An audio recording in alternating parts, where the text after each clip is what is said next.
Velocidad Total. Mi nombre es Alejandro Torres. Vamos a hablar el día de hoy de los números, la nomenclatura de los neumáticos, de las llantas, de las gomas, en fin, de toda. Aquí en México son llantas. Entonces vamos a estar con un experto, con el señor Raúl Méndez, que tiene casi 40 años en el mundo llantero. Así que nos va a explicar exactamente cómo leer los numeritos, las letritas de las llantas. Es bien importante. Vamos a ver esto. Raúl, mil gracias. No, gracias a ti, Alejandro, por la oportunidad de platicar de este tema que te apasiona. Nos apasiona realmente. Y vaya que conoces, recordando que llantas, y estamos hablando para toda la habla hispana en Latinoamérica, pues pueden ser cauchos, gomas, neumáticos, ruedas, en fin. Llanta, por ejemplo, en España son los rines. Pero bueno, la llanta aquí en México se conoce como esto, ¿no? Lo que estamos aquí en su pantalla.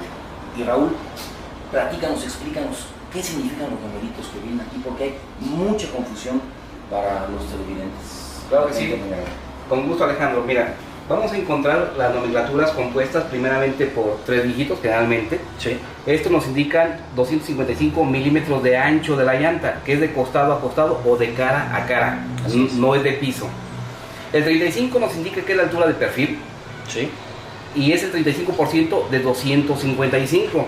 ¿Qué es esto? Es correcto. Entonces, si vemos una llanta que fuera 255, 40, sería un 5% más alta. Exacto. No tiene nada que ver con que sean milímetros aquí, es porcentaje de lo ancho. Así es. Correcto. Así es. Entonces, 255 sí. por el 35%, sí. No, entonces sí lo podemos traducir a milímetros. Exacto. ¿Sí? Muy bien. En este caso, R es una llanta radial, de construcción radial, o sea, las cuerdas van en posición radial, de acuerdo a la circunferencia. Aquí va la primera, que estoy seguro, la primera confusión, y me pongo en primer lugar ahí, que yo siempre pensé que era el RIN. No es RIN radial, 18, RIN. Es el tipo de construcción. El tipo de construcción radial. Así es. Correcto. Si hay 2 tipos de construcción, que la convencional o diagonal, que prácticamente está siendo obsoleto ya, y la llanta radial. Correcto. Como esta. Y 18, entonces sí nos señala el diámetro del rin en pulgadas. Esta llanta tiene 18 pulgadas de diámetro. Posteriormente tenemos 94Y. Sí. 94 es el rango de carga o índice de carga acompañado del índice de velocidad. Y. Así es, Y, que es hasta 300 kilómetros por hora. En conjunto se llama descripción de servicio. Así es. Hay una tabla donde nos señala 94 a qué implica, a cuántos kilos. Y la Y son 300 kilómetros por hora. Entonces en conjunto se llama descripción de servicio. ¿A qué velocidad puede? ¿Con qué carga? ¿Con qué carga? Por supuesto, respetando las presiones. El treadwear. En el caso del treadwear es una expectativa de rendimiento. Sí. Lo vamos a ver del otro lado. Expectativa de rendimiento. Expectativa de rendimiento. Esto es bien importante. Sí. Normalmente, Raúl, ¿Se alcanza a ver aquí?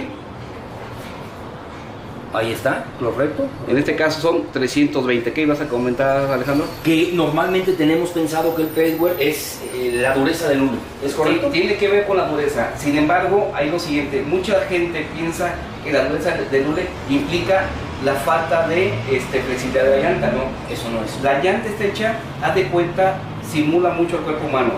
Si vemos un cuerpo humano desnudo, pensamos que todo está cubierto de piel. ¿Es correcto?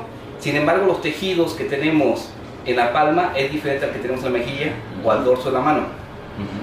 Entonces, la llanta está igual. Aquí tenemos un tipo de hule en el costado, sí, porque tiene una función, y en el piso tenemos diferentes tipos de hule, porque requieren aguantar la fricción. Así es. Entonces, sí puede ser un hule muy suave en la banda de rodamiento, no necesariamente en las otras áreas. Claro.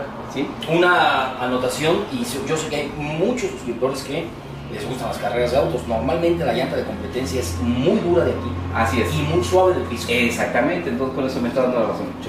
¿Sí? Entonces, ¿qué nos va a dar la rigidez acá? Nos va a dar estabilidad. Claro.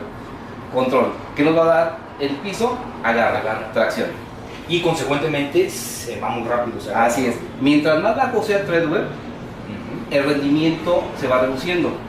Ya. ¿Sí? Vamos a pensar, una llanta que traiga un treadwear 200 va a rendir la mitad de una que traiga 400 y el doble de una que traiga 100, ¿de acuerdo? Así es. Sin embargo, hay cierta confusión porque la gente nos pide muchas veces un treadwear determinado. Aquí es importante aclarar, un treadwear de una llanta Michelin nada que ver con un treadwear de llanta Goodyear, claro, o de Hankook.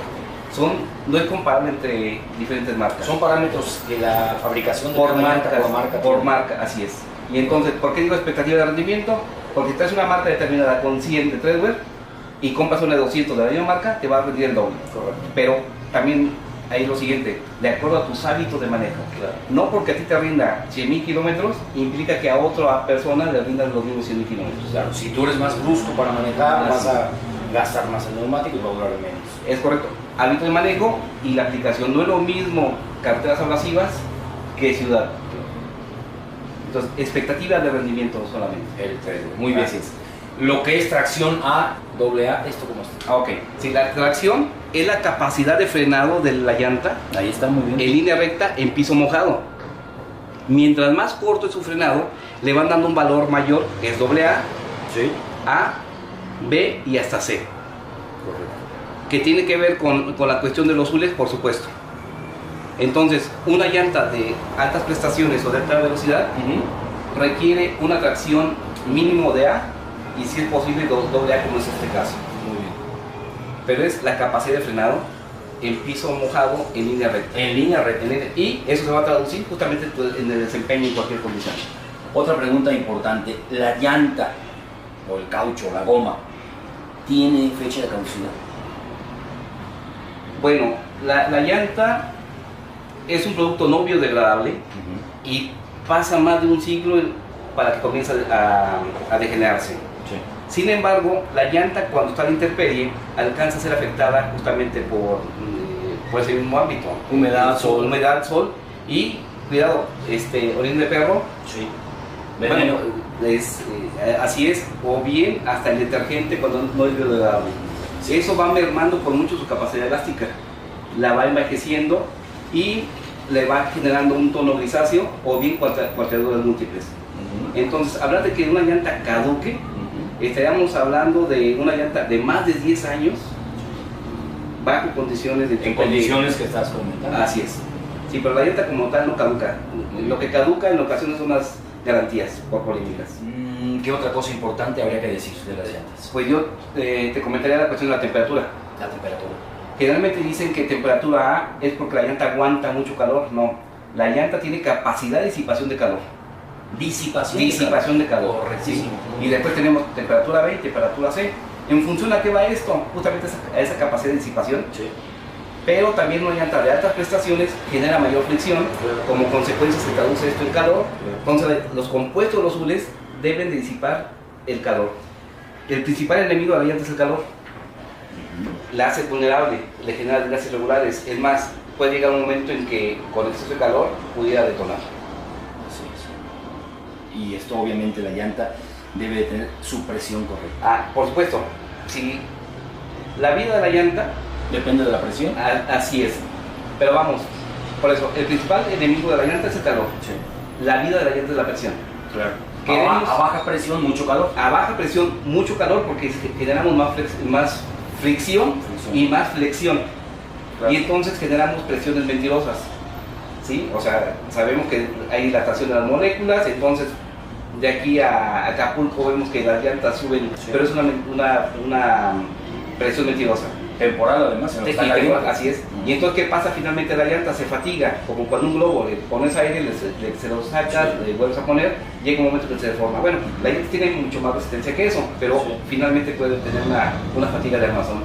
Si no respetamos las presiones y como consecuencia tenemos calor excesivo. Así es. Raúl, no sabes cómo te agradezco, gracias. Sabemos que eres una persona que sabe todo de los neumáticos y gracias por estar aquí. Ya sabes, si le gusta, bueno, comparte el video, denle like y suscríbase a Velocidad Total. Raúl, gracias. No, gracias a ti, Alejandro.